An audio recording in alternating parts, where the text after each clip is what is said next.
2024년 3월 말에 삼청동 안가에서 5명이 만난 거죠.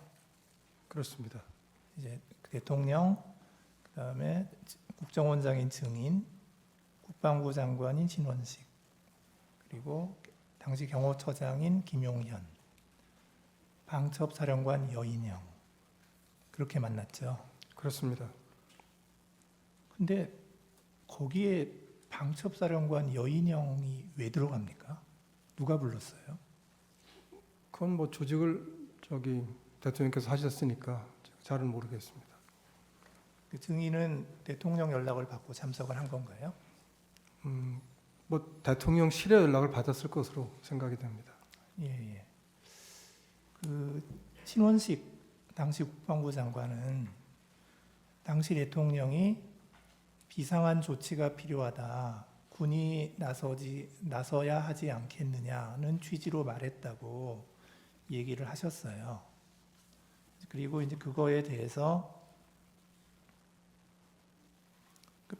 그런 얘기 들은 적 있습니까? 그 대통령께서 나라 걱정을 하시고 예. 이렇게 해서 어떻게 나라를 끌고 갈 수 있겠냐라고 많이 걱정하셨던 건 기억이 나는데 저는 그 단어인 그 비상이라는 말을 들은 기억이 없습니다. 아, 비상이라는 말을 들은 기억이 비상이나 조치나 이런 말을 들은 기억이 없습니다. 예. 그 당시에 신원식 장관은 반대를 했죠.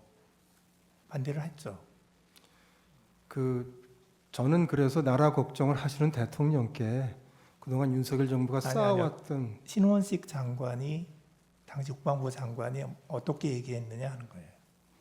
제 기억에는 무슨 반대라는 표현을 썼던 거는 기억 못합니다. 예. 증인은 어떻게 얘기를 했나요? 저는 그래서 윤석열 정부가 그동안 해왔던 특히 외교안보 분야에 있어서 여러 가지 성과들, 계속 남아있을 성과들을 설명을 드리고 그래서 이것들이 다 국민들의 평가를 받을 것이기 때문에 대통령께서 이렇게 부정적으로 생각하실 게 아니라 긍정적으로 생각하시는 것이 맞다라는 취지로 제가 말씀을 드렸습니다. 그 취지는 좀 반대한다는 취지로 말씀하신 것 같네요. 제가 완곡하게. 반대할 목적어가 네. 없었고요. 저는 다시 말씀드리지만 기억이 나면 기억이 난다고 말씀드리겠습니다. 근데 뭐 이미 신원식 안보실장도 얘기한 게 있으니까. 근데 저는 정말 그때 비상이라는 말씀을 들었던 기억이 안 납니다. 예.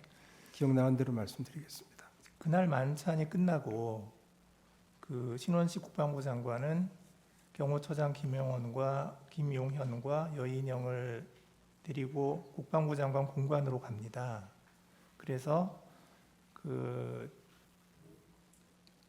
어떤 비상 조치나 군에서 나서는 것에 대해서 반대하니까 대통령께서 혹시라도 그런 생각을 갖지 않도록 나는 국방부 장관으로서 절대 반대한다. 반드시 내 뜻을 전해달라. 이렇게 얘기를 김용현 그 경호처장한테 얘기를 했다는 거거든요. 그런 이제 그 증인은 이제 그날 모임 이후에 이러한 그 대통령이 언급한 그런 내용에 대해서 좀 부적절하거나 반대한다. 뭐 이런 취지의 의사를 전달을 한 적이 있었습니까? 그 3월 하순인데 그 모임 이후에는 뭐 그런 모임이 다시 없었고 그 다음에 김용현 장관이 경호처장이 아닙니다. 신원식 국방장관이 그 후속 모임 저녁을 가진 것도 사실은 비상계엄 이후에 저는 알게 됐고 계속 몰랐고 저한테 다시 무슨 비상조치라든지 비상계엄이라든지 하는 말씀을 대통령이 하신 적이 없습니다. 그러니까 사실 반대를 뭐 할 이유도 없었고 그렇습니다. 예. 그 증인은 국정원장이시니까 매주 대통령께 보고를 하나요? 그렇습니다. 거의 뭐 빠짐없이 매주에 한 번씩 합니다. 그 보고를 할 때 혹시 그런 이야기가 오간 적이 없었습니까? 비상조치나 비상계엄에 대한 얘기가 오간 적 없었습니다. 예. 그 신원식 장관은 이제 그 모임이 2024년 3월에 있었는데 그 2024년 9월에 국방부 장관에서 경질이 돼요. 그런데 이제 증인은 그 뭐 그 당시에 하여튼 뭐 반대하는 취지로 말씀하셨음에도 불구하고 계속해서 국정원장으로 계셨던 거죠. 예.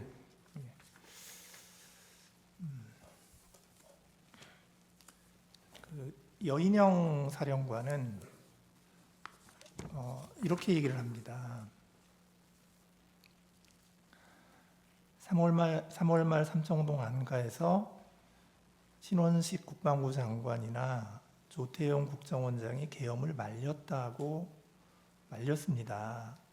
제가 그 기억이 굉장히 생생했기에 그분들이 비상계엄 선포를 말릴 것이라고 생각했습니다. 이렇게 얘기하거든요. 그 여인영 방첩사령관은 그 3월 모임 때 그 대통령 얘기를 듣고 뭐라고 얘기했나요? 특별히 뭐 기억나지 않습니다. 여인홍 사령관은 어떤 방첩사를 이제 그 원복시켜서 좀 제대로 기능하게 하는 것이 임무이기 때문에 그런 차원에서 이제 말씀들을 했던 것 같고 그 외에는 제가 특별히 기억나지 않습니다. 예. 이제 그 12월 3일 날 이제 대통령실 연락을 받고 그 대통령실에 이제 그 갔을 때 이제 그 가는 경위부터 좀 제가 여쭤볼게요. 그 12월 3일 20시에 대통령으로부터 직접 전화를 받았다는 거죠. 그렇습니다. 그때 대통령이 어디세요라고 하니까 증인은 여기 있습니다 이렇게 말씀하셨던 거고, 네, 대통령이 미국 안 가셨어요라고 하니까 증인이 내일 떠납니다. 방금 미국 대사와 송별 만찬했습니다. 이렇게 대답한 적이 있나요? 네, 제 기억은 그렇습니다. 예. 그리고 나서 대통령이 알겠습니다 하고 전화를 끊었죠. 예, 들어오라는 얘기 안 했고. 없었습니다. 예. 그런데 이제 20시 5분에 대통령실 부속실장 강희구 이분이 증인에게 전화를 했죠. 예, 그렇게 기억합니다. 전화를 해서 어디 계십니까? 하니까 증인이 내곡동입니다. 이렇게 대답을 했고요. 네, 그러니까 강희구 부속실장이 지금 들어오세요. 이렇게 얘기를 해서 증인은 대통령실로 출발을 한 거고요. 그렇습니다. 근데 조금 이상한 거는 그날 그 한덕수 총리의 경우를 보면 8시 20시경에 대통령이 직접 전화를 해서 대통령실로 좀 왔으면 좋겠습니다. 누구에게도 말을 안 했으면 좋겠습니다. 이렇게 해서 왔다는 거거든요. 이게 한덕수 총리가 그 연락을 받았다는 내용이고요. 조태열 외교부 장관은 뭐라고 얘기하냐면 7시 54분에 대통령이 전화를 해서 지금 어디 계십니까? 라고 하니까 집입니다. 라고 하니까 지금 용산 집무실로 바로 올 수 있습니까? 차표는 됩니까? 이렇게 해서 바로 출발했다는 거거든요. 그리고 그날 또 그 통일부 장관 김영호 장관도 대통령으로부터 전화를 받았는데 이 전화 받은 게 조금 다릅니다. 저녁 약속이 있어서 식사를 마치고 휴대폰을 보니까 부재중 전화가 여러 번 와 있었는데 보니까 대통령실에서 여러 번 전화를 했더라. 그리고 이제 그랬는데 대통령께서 바로 그때 전화를 해가지고 대통령이 바로 용산으로 가능한 한 빨리 들어와라 이렇게 얘기를 하니까 그 김영호 장관이 어디로 가면 됩니까 하고 물었더니 대통령이 수행실장에게 물어보고 들어오세요라고 얘기했다는 거예요. 그러니까 이 김영호 장관은 아마 그 부속실에서 먼저 전화를 여러 번 했는데 이제 연락이 안 되니까 대통령이 전화 안 받는다고 그러니까 대통령이 바로 전화를 했던 것 같아요. 그다음에 이제 이상민 행안부 장관은 연락을 어떻게 받았냐면 6시 11분경에 김용현 국방부 장관으로부터 전화가 와서 지금 어디냐라고 묻기에 울산에서 김장 행사하고 회의하다가 서울 가는 길이다 라고 대답을 하니까 몇 시쯤 도착하냐 라고 하니까 8시 넘어서 도착한다 라고 하니까 도착하는 대로 바로 용산으로 들어오라 고 얘기를 했고 8시경에 역시 그 강희구 부속실장이 전화를 해서 용산으로 바로 들어오라고 해서 갔다는 거고요. 그래서 이렇게 쭉 보면 다른 분들은 전화를 한 번 받았어요. 그 대통령이 직접 전화를 하거나 아니면 부속실에서 전화를 하거나 증인만 2번 받았거든요. 왜 그랬을까요? 저로서는 뭐 알기 어려운 부분이고 제 기억에 따라 말씀을 드렸습니다. 그 증인이 그 대통령실에 들어갔을 때 집무실에 여러 사람이 있었죠. 네, 원탁에 앉아 계셨습니다. 예, 대통령이 있었고 한덕수 국무총리가 있었고 네, 김용현 국방장관이 있었고 예, 이상민 행안부 장관이 있었고 박성재 법무부 장관이 있었고 네, 그다음에 김영호 통일부 장관이 있었고요. 맞습니다. 그 당시에 이제 그 거기 있는 사람들이 다 말렸다는 거잖아요. 네, 다 하지 걱정들 말라고. 하고 반대하고 걱정하고 했습니다. 증인도 반대했잖아요. 저도 걱정을 했습니다. 네. 저는 반대라는 표현을 쓰지 않아서 언론 보도에서 제가 우려 표시를 했다고 표현했습니다. 우려의 표시를 했죠. 네. 그 당시에 이렇게 여러 명이 모여 있는 상태에서 증인이 발언한 게 그 전부입니까? 아니면 제 말은 대통령하고 독대한 적이 있느냐? 죄송합니다.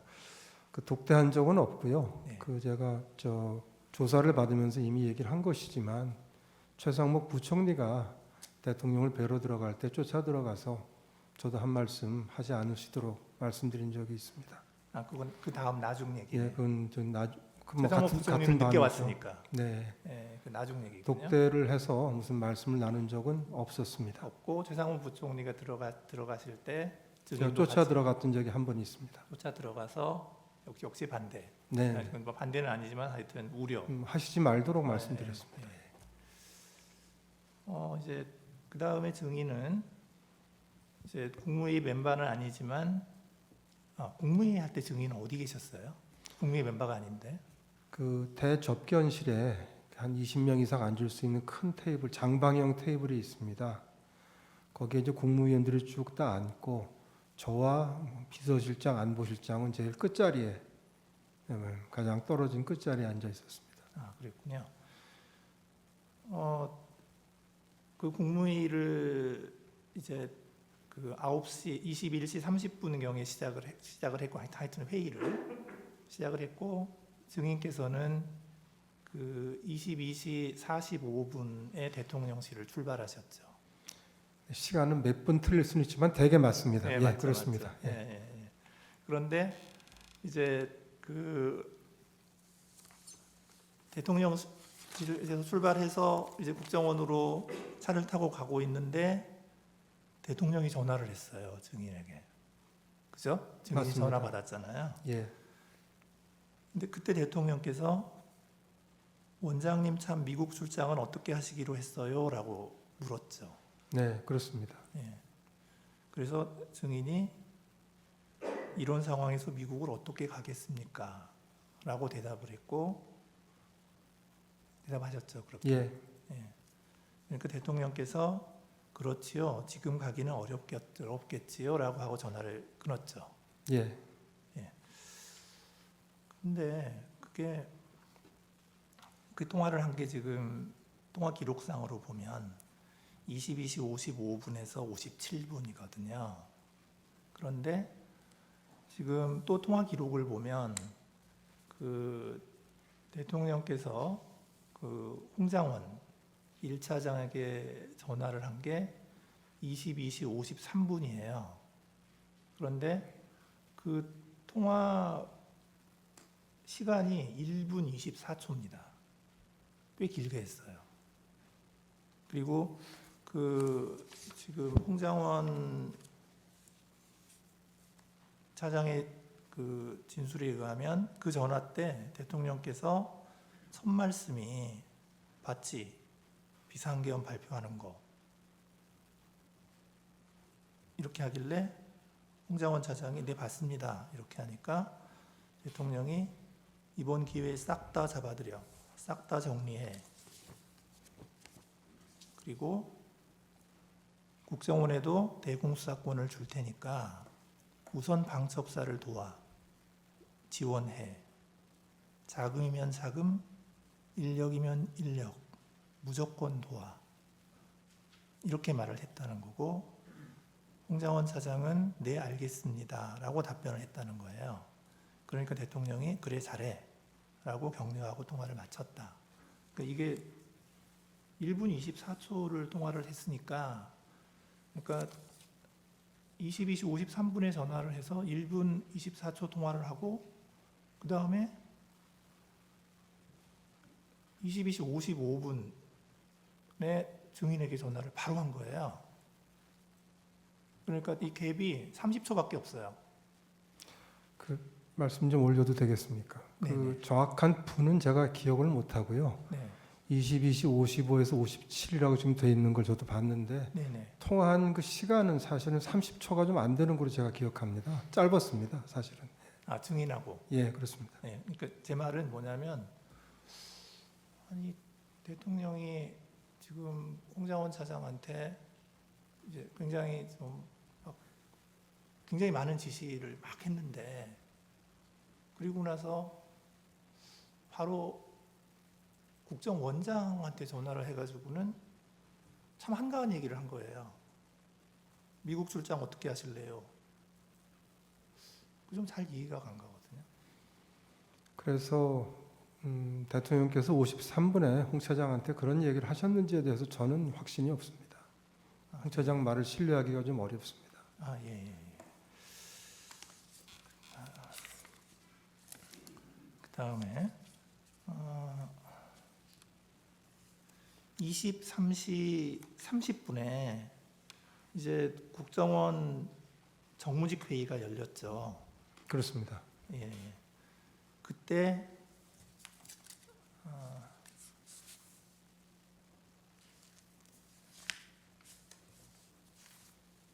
잠깐만요.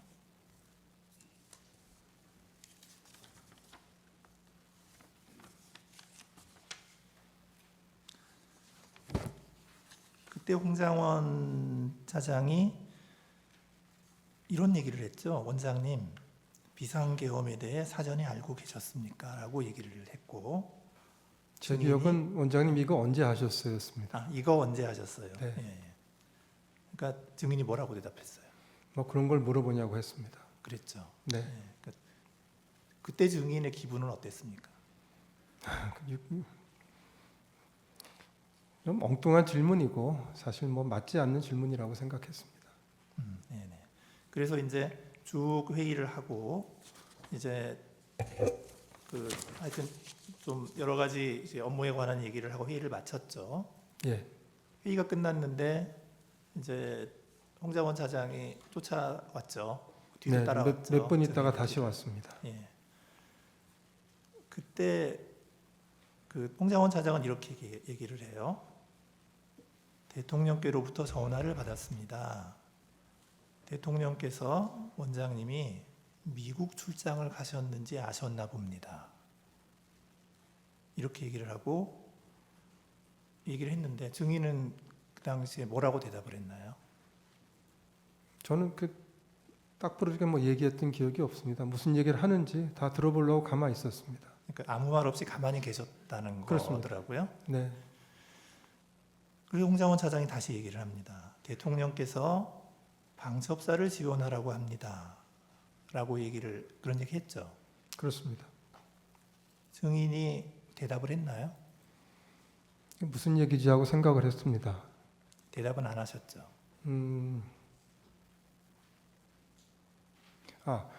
그 다음에 이어서 그 홍장원 차장이 근데 뭐 추가 지침을 주실 게 있느냐고 물어봤고, 그래서 제가 아까 정무직 회의에서 얘기한 대로 각자가 어떤 일을 비상계엄하에서 국정원이 하게 되었는지를 보고 내일 아침에 논의하자고 하지 않았느냐, 그렇게 합시다라고 답을 합니다. 그 앞에 홍장원 차장이 한 번 더 얘기를 하죠. 방첩사가 이재명, 한동훈을 잡으러 다닙니다. 그 앞이 아니고요. 그 다음인가요? 재판관님, 저기 이제 저한테는 처음에 와서 대통령께 전화를 받았다. 예. 그 제가 이제 궁금하죠. 뭐 무슨 말씀을 하셨나 했더니 이어서 뭐 방첩사를 도와주라고 했다. 저는 뭐 도와주라고 했다고 기억하는데, 그래서 말씀처럼 저는 이제 듣던 얘기고, 또 비상계엄하에서 방첩사를 우리가 도와줄 게 있지 않습니까? 그랬더니 그럼 뭐 놀랄 일은 아닌데, 다만 대통령께서 1차장한테 전화하신다는 얘기를 처음 들었기 때문에 저 속으로는 굉장히 궁금한데, 제 성격이 그렇습니다. 대놓고 어떻게 하다 대통령 전화를 받았냐라고 물어보는 성격은 아닙니다. 그래서 그냥 들었고 나중에 한번 알아봐야 되겠다고 생각했고요.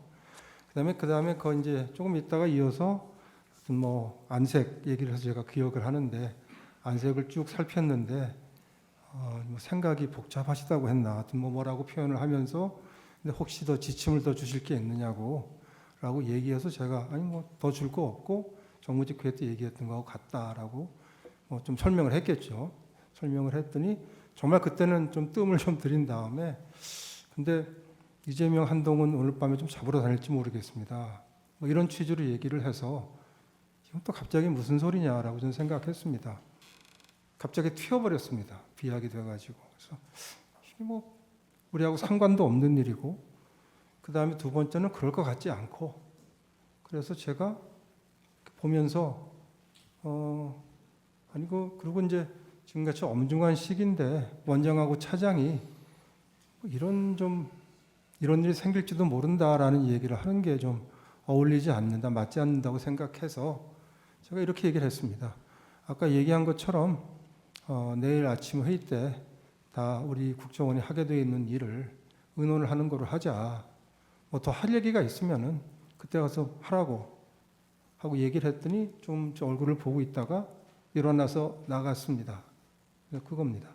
그리고 저한테 방첩사가 잡으러 다닌다고 하지 않았습니다. 그냥 잡으러 다닐 것 같습니다. 그런 일이 생길지 모르겠습니다라고 이렇게 얘기를 했고, 그 다음에 뭐 위치 추적이라든지 방첩사령관과의 통화라든지 어떤 명단을 받았다든지 그 명단이 이거라고 보여준다든지 이런 얘기들이 없었습니다. 예, 알겠습니다. 자, 이제 그날 22시 30분에 국정원 정무직 회의를 하기 전에 이제 무슨 일이 있었냐면은, 이게 여인영 방첩사령관이 이렇게 얘기를 해요. 자기가 텔레그램 전화로 22시 30분에, 그러니까 1시간 전이죠. 22시 30분에 조지호 경찰청장에게 전화를 해서 체포 대상자 14명에 대해서 이야기를 하고 위치 추적을 부탁했다. 그 여인영이 그렇게 얘기를 하거든요. 예. 근데 이제 그 연락을 받은 조지호 경찰청장이 이제 뭐라고 얘기를 하냐면, 여인영 사령관한테서 전화가 왔는데 메모를 좀 해달라고 얘기를 했다, 자기한테. 그래서 조지호 경찰청장이 준비되었다라고 하니까 사람 이름을 불렀는데 15명 이름을 불렀다. 가장 먼저 불렀던 것이 이재명, 그리고 우원식, 박찬대, 정청래, 김명수, 권순일이라고 했고, 또 다른 이름을 불렀는데 김동연이라고 해서 경기도지사냐 이렇게 여인영한테 물어봤더니 김동현이다 이재명 무죄 선고한 판사다. 이렇게 여인영이가 얘기를 했고, 여인영이가 이 사람들을 체포할 건데 위치 파악을 좀 해달라고 해서 이렇게 부탁을 받았다. 이렇게 얘기를 하거든요. 그리고 나서 이제 조지호 정장이 또 뭐라고 얘기를 하냐면, 그 다음에 그 텔레그램 전화가 한 번 더 왔다는 거예요. 그래서 두 번째 통화를 해서 굉장히 급하게 한동훈 추가입니다. 이렇게 얘기를 했다는 거예요. 그 시간이 언제냐면 22시 30분에서 40분 사이입니다. 그런데 이 전화를 받고 조지호 총장이 어떻게 했냐면 협조를 안 해줬어요. 그러니까 바로 거절하지는 않고 협조를 안 해주고 그냥 아무런 조치도 안 하고 가만히 있었다는 거예요. 그게 조지호 청장의 이야기고요. 그런데 이제 그 다음에 이제 홍장원과 여인영이 이제 통화를 한 게 30분 후인 23시 06분입니다. 그때 2분 47초간 통화 기록이 있어요. 그때 오늘 쭉 얘기한 14명 명단 불러주고 위치 추적 협조해달라고 얘기를 했다는 거거든요. 그리고 나서 23시 30분에 그 정무직 회의가 있었고, 회의 끝나고 증인한테 가서 이제 그 이재명 한동훈 잡으러 다닐 것 같습니다라고 얘기했다는 거거든요. 그래서 이거를 시간 순서대로 쭉 이렇게 놓고 보면은 지금 이 홍장원 차장이 그렇게 한가하게 증인에게 얘기했을 것 같지가 않아서 그 증인이 들은 내용이 그냥 정말로 그냥 증인이 이렇게 듣고 나서도 이렇게 그냥 뭐 내일 얘기합시다라고 할 정도로 그 정도로밖에 얘기를 안 했나요? 그 재판관님, 제가 이 부분을 아주 정확하게 기억하고 말씀을 드립니다. 이 엄정한 법정에서 다른 말씀을 드리면 안 되기 때문에 제가 진실대로 제 기억대로 그대로 말씀드린다는 말씀을 드리고, 한 가지만 더 추가해서 말씀드리면, 말하자면 큰 비밀을 이제 말 얘기를 했다면 그런 비밀이 하나 생긴 거 아니겠습니까? 그럼 그렇게 큰 비밀이 생겼는데 제가 홍장원 차장을 교체하자고 대통령께 건의드린다는 것이 굉장히 어려웠을 겁니다. 근데 제가 정치적 중립을 이유로 해서 교체 건의를 드렸습니다. 그걸 보시더라도 만일에 홍장원 차장이 저한테 자세히 얘기를 하고 했다면 제가 보기에는 교체 건의하기 상당히 어려웠을 것이다. 그것만 봐도 그건 아니었을 것이다 라고 제가 이렇게 말씀을 좀 드리겠습니다. 예. 김대우라고 그 방첩사의 단장이 있습니다. 그래서 그날 실제로 국회로 갔던 사람이거든요. 근데 이제 이분은 또 뭐라고 얘기를 하냐면 여인영 방첩사령관이 이제 말씀하시기를 김용현 국방부 장관님으로부터 명단을 받았다면서 그 김대우 단장에게 수첩에 받아 적으라고 하였습니다. 그런데 그게 뭐 이재명, 한동훈, 우원식, 김어준, 박찬대, 조국 등의 이름이 기억이 나는데 14명이었습니다. 이렇게 얘기를 했는데, 그래서 이런 걸 이런 것들도 보면은 여인영 방첩사령관 입장에서는 홍장원 차장에게 그런 통화를 할 필요성은 있었던 것으로 생각이 되거든요. 근데 하여튼 증인 생각으로는 홍장원 차장이 그렇게 심각하게 얘기한 게 아니다. 그날 밤에 있었던 일은 제가 진실대로 말씀을 드렸고, 만일 홍장원 차장이 얘기한 대로 얘기를 했으면은 제가 지침을 내리고 같이 남아서 공간에 퇴청을 하는 것이 아니라 아마 사무실에 나와서 뭔가 일을 하거나 아니면 뭐 뭔가 결정을 했을 것입니다. 그래서 제가 말씀드린 그대로 저로서는 도저히 이해할 수 없고 알아듣기 어려운 방법으로만 얘기를 했고 그 이상 얘기를 하지 않았다는 말씀과, 그거를 처음 제가 이런 일이 있다는 걸 그렇게 얘기한다는 걸 알게 됐던 건 12월 6일 오전이라는 말씀, 그리고 만일에 그런 그런 비밀스러운 얘기를 제가 들었다고 할 것 같으면 그러면 그건 제가 홍장원 차장 교체를 건의하기 굉장히 힘들었을 거라는 거. 그리고 만일 그게 사실이라면 어찌 보면 국정원장인 제가 교체가 될 일일지도 모르는 것이죠. 그래서 이게 앞뒤가 맞지 않는 말씀이고, 그래서 저는 제가 기억나는 대로 쭉 말씀을 드렸다라고 하는 제 말씀 다시 한번 드리겠습니다. 예, 알겠습니다. 예.